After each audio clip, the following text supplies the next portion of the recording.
Semoga yang menonton video ini diberikan kesehatan dan dilancarkan rezekinya oleh Yang Maha Kuasa. Kali ini, gue akan menceritakan alur cerita film dengan judul Klondike. Film ini mengisahkan sepasang suami istri yang tinggal di perbatasan negara Rusia dan Ukraina ketika perang sedang berlangsung. Di tengah kondisi sang istri yang lagi hamil, para tentara dengan sengaja menyuruh mereka berdua menjadi budak dan melayaninya.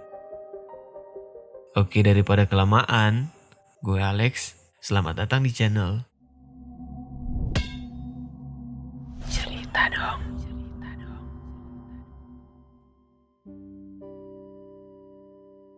Di awal cerita, kita diperlihatkan dengan sepasang suami istri. Sang suami bernama Tolik dan sang istri bernama Irka. Irka saat itu sedang mengandung seorang bayi dengan usia kandungan 7 bulan. Irka adalah wanita yang sudah lanjut usia. Karenanya, Tolik berniat membawa Irka ke rumah sakit lebih awal untuk mencegah hal-hal yang tidak diinginkan terjadi pada Irka dan calon bayinya. Belum sempat mereka berangkat, tiba-tiba terjadi sebuah ledakan. Ledakan tersebut menghancurkan sebagian rumah mereka. Dan film baru saja dimulai. Beberapa saat kemudian, terlihat Tolik sedang mengejar mobilnya yang tanpa dia ketahui telah dibawa oleh temannya yang bernama Daya. Karena Tolik cuma minum air putih dan tidak minum bensin, akhirnya Tolik tak sanggup mengejar Daya yang mengendarai mobil. Tolik pun berlari kembali ke rumah. Sambil ngos-ngosan, dia memberitahukan kepada istrinya bahwa Daya telah membawa kabur mobil mereka. Sontak Irka pun menjadi marah karena mobil tersebut adalah kendaraan satu-satunya yang mereka miliki. Dan ditambah lagi, baru saja sebagian rumah mereka hancur. Dan bukan hanya itu, akibat dari ledakan tadi, membuat kereta dorong bayi yang selama ini mereka persiapkan akhirnya rusak. Usut punya usut, Tolik dan Irka tinggal di perbatasan negara Rusia dan negara Ukraina yang saat itu sedang terjadi peperangan antara kedua negara tersebut, sehingga terkadang mereka menjadi sasaran. Tapi untung saja mereka masih memiliki seekor sapi dan cukup banyak ayam, yang harusnya masih lumayan untuk memenuhi kebutuhan makanan mereka dalam beberapa waktu ke depan. Sementara itu, Tolik yang termenung tiba-tiba dihampiri Daya. Dan Tolik pun langsung menanyakan di mana keberadaan mobilnya dan apa alasan Daya membawa mobilnya tanpa permisi. Daya pun menjawab, ternyata Daya sengaja membawa mobil tersebut diam-diam untuk keperluan tentara Rusia. Dan Daya juga mengatakan setelah ini dia akan mengembalikan mobil tersebut. Nah, ternyata Daya ini adalah seorang warga Ukraina yang akhir-akhir ini sering membantu tentara Rusia. Diketahui, Daya terpaksa menjadi budak tentara Rusia agar tetap selamat.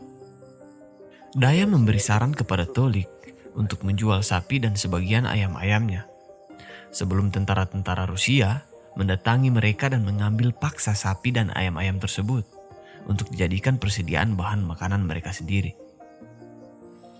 Ketika hari mulai sore, Irka didatangi oleh seorang laki-laki yang bernama Madi. Dia adalah adik Irka.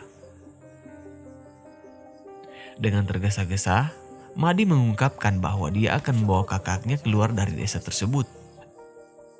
Madi juga menanyakan di mana paspor milik kakaknya disimpan, agar mereka segera meninggalkan tempat tersebut. Namun tiba-tiba, terjadi lagi sebuah ledakan di udara. Karena panik, Madi langsung membawa kakaknya ke sebuah basement kecil yang dirasa lebih aman dibanding di rumah. Mengingat kondisi rumah sudah hancur sebagian akibat ledakan sebelumnya. Setelah memindahkan Irka di basement, Madi langsung meninggalkan kakaknya tersebut. Tak jauh dari rumah, ternyata Tolik menyaksikan terjadinya ledakan tersebut. Dia pun langsung berlari menuju istrinya. Tolik memanggil istrinya, namun Tolik mengatakan jangan langsung membukakan pintu karena terdapat mayat yang tergeletak tepat di depan pintu. Tolik menyuruh istrinya berbalik badan sebelum membukakannya pintu. Setelah itu, Tolik segera naik ke atap rumah untuk membetulkan antena TV yang rusak akibat ledakan. Dari atap rumah, terlihat beberapa orang yang berkumpul untuk mengecek sesuatu yang lokasinya berada di ladang tak jauh dari rumahnya. Setelah antena TV diperbaiki, Tolik dan istrinya segera menyalakan TV dan melihat berita. Sesuai dugaan Tolik, kejadian barusan yang dia lihat langsung diberitakan di TV. Yang ternyata suara ledakan tersebut berasal dari pesawat Malaysia Airlines Boeing 777 yang ditembakkan dengan rudal pada saat pesawat tersebut melewati perbatasan wilayah negara Rusia dan Ukraina. Tolik berpendapat bahwa penembakan rudal tersebut dilakukan secara tidak sengaja oleh salah satu pihak yang sedang berperang, yaitu Rusia dan Ukraina. Tak berselang lama, beberapa tentara Rusia bersama daya mendatangi rumah Tolik yang bertujuan mengumpulkan barang bukti berupa serpihan bangkai pesawat yang disebabkan oleh penembakan rudal sebelumnya. Namun, kolonel tentara Rusia yang bernama Juna menyuruh daya agar Tolik juga mengenakan seragam budak tentara Rusia. Tidak hanya itu, Juna juga meminta agar Tolik menyerahkan sapinya untuk persediaan makanan tentara Rusia sebagai jaminan keselamatan Tolik dan Irka.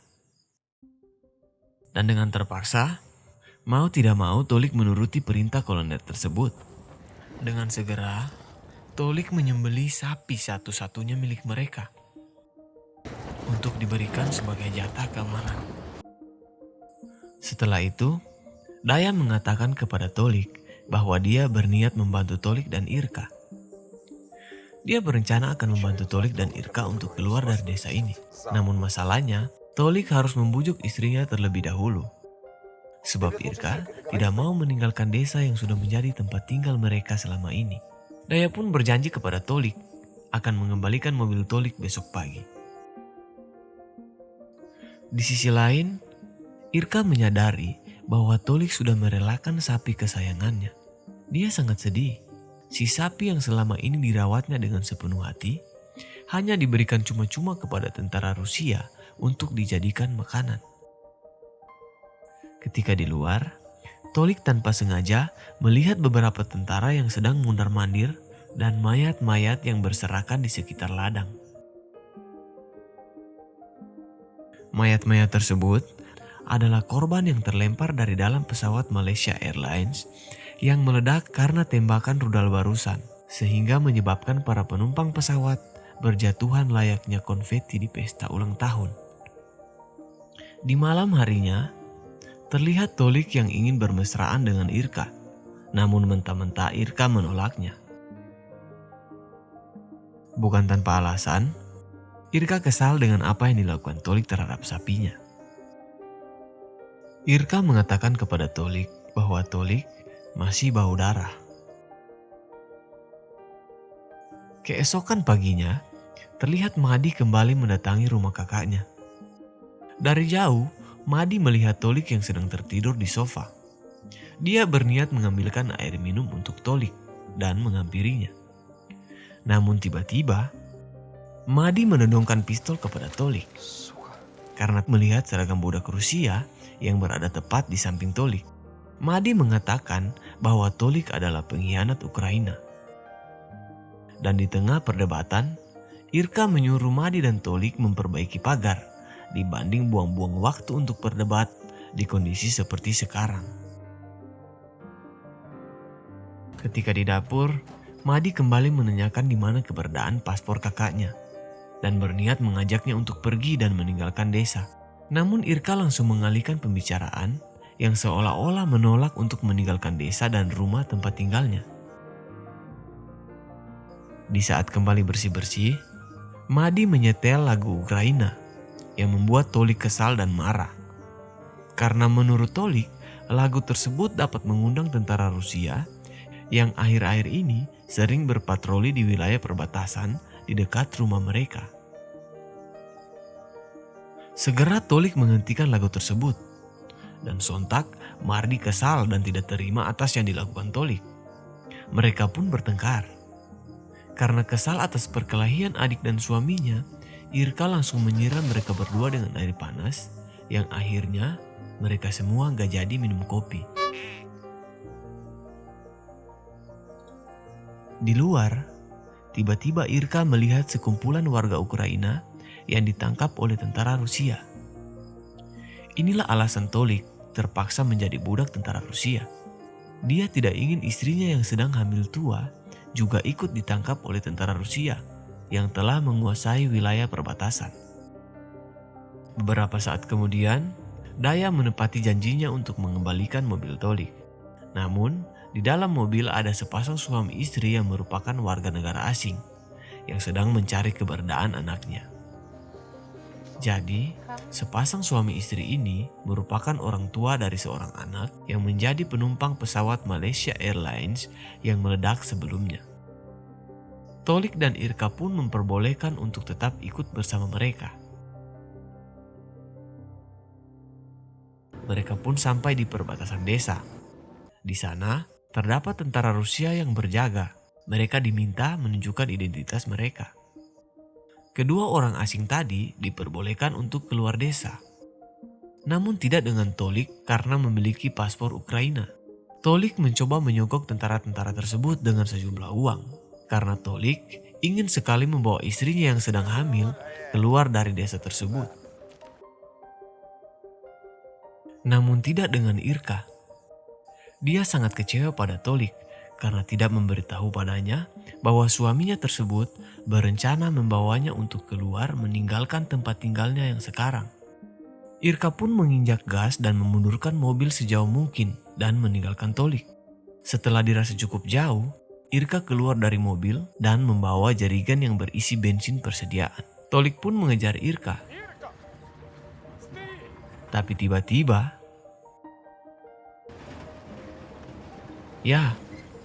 mereka berdua melihat sebuah mobil besar yang mengangkut sebuah rudal raksasa yang sudah dipersiapkan oleh tentara Rusia yang menandakan akan terjadi sebuah peperangan yang sangat dahsyat.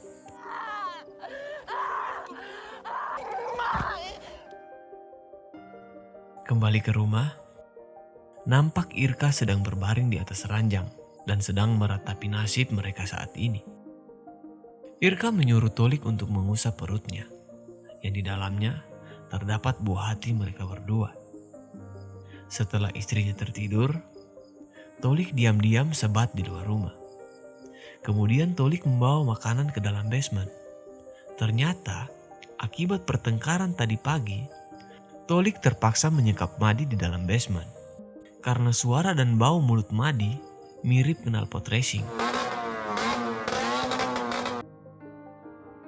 Di sini Tolik menyuruh Madi untuk segera kembali ke ibu kota Ukraina demi keselamatan Madi sendiri. Namun Madi kembali mengoceh dan mengatakan bahwa Tolik adalah separatis alias pengkhianat negaranya sendiri. Karena kesal digebar-gebar oleh Madi, Tolik pun mengenokkan Madi dengan panci PUBG Mobile. Keesokan paginya, ada dua mobil yang mendatangi rumah Tolik dan Irka. Sementara di dalam kamar, tiba-tiba Irka mulai merasa kesakitan yang menandakan bahwa bayi mereka akan segera keluar. Sontak saja Tolik langsung panik dan segera mengambil mobil yang tadi malam mereka tinggalkan jauh dari rumah. Namun belum sempat Tolik pergi, 5 orang tentara Rusia keburu masuk ke dalam rumah dan menanyakan kata sandi kepada Tolik yang telah diberitahu sebelumnya oleh Daya. Tentara-tentara tersebut menyuruh Irka yang sedang mengandung dan merintih kesakitan menyiapkan makanan untuk mereka. Tentu saja Tolik tidak terima dengan perlakuan tentara tersebut. Bagaimana tidak, untuk berdiri saja Irka sudah sangat sulit, apalagi menyiapkan makanan. Tolik pun memohon kepada mereka untuk mengizinkan dia bersama istrinya pergi ke rumah sakit karena istrinya akan segera melahirkan. Tentara-tentara tersebut menyuruh Tolik untuk menyiapkan makanan mereka terlebih dahulu, baru setelahnya mereka boleh pergi ke rumah sakit. Singkat cerita, makanan telah selesai disiapkan. Tentara tersebut menginterogasi Tolik soal pihak mana yang telah menembak pesawat Malaysia Airlines tersebut. Karena Tolik adalah satu-satunya saksi mata yang mengetahui terjadinya insiden tersebut. Tentara-tentara itu kemudian membawa Tolik keluar untuk dipertemukan oleh seseorang.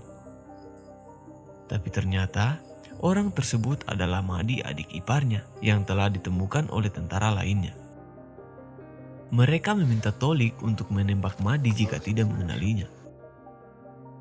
Tolik menodongkan pistol kepada Madi. Tapi Tolik tidak ingin menembak adik iparnya sendiri, yang walaupun mulutnya suka geber-geber kayak knalpot racing. Dan sesuai dugaan, masalah tidak berakhir sampai di situ. Tentara tersebut mengambil pistol itu dan memberikan kepada Madi. Dan sekarang giliran Madi yang disuruh untuk menembak Tolik. Tanpa ragu, Madi langsung menodongkan pistol ke kepala kakak iparnya tersebut. Dan tiba-tiba, ternyata Madi malah menembak salah satu tentara tersebut, yang walaupun pada akhirnya mereka berdua harus mati tertembak juga.